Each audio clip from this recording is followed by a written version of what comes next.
सच्चा आलिम दीन, आलिम और आम मुसलमान। सबसे पहले हम बात करते हैं कि आलिम होता कौन है।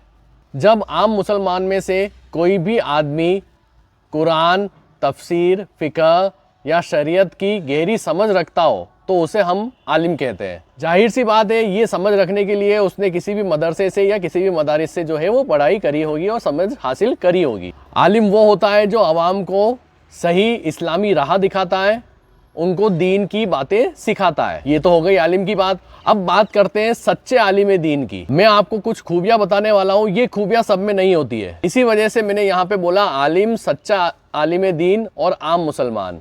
तो बाकी जो बचे हैं वो तो आम मुसलमान है, आलिम मैंने आपको बता ही दिया। और अब हम बात करते हैं सच्चे आलिम दीन की। उसमें क्या क्या खूबियां होती है या होनी चाहिए। सबसे पहली बात आ जाती है तकवा। तकवा यानी परहेजगारी। परहेजगारी में होता है अल्लाह का डर हो, उसे नेक अमल करता हो, इल्म में गहराई हो।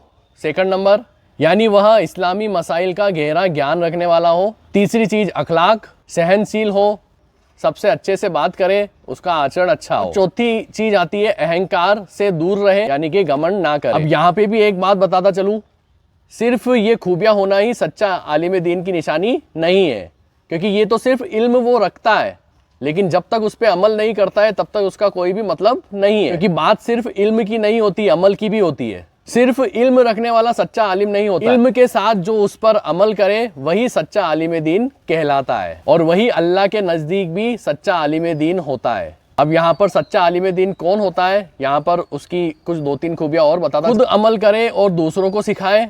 सबसे बड़ी बात, हराम की तरफ ना झुके, हराम से जो है वो आवाम को रोके और हलाल की तालीम दे।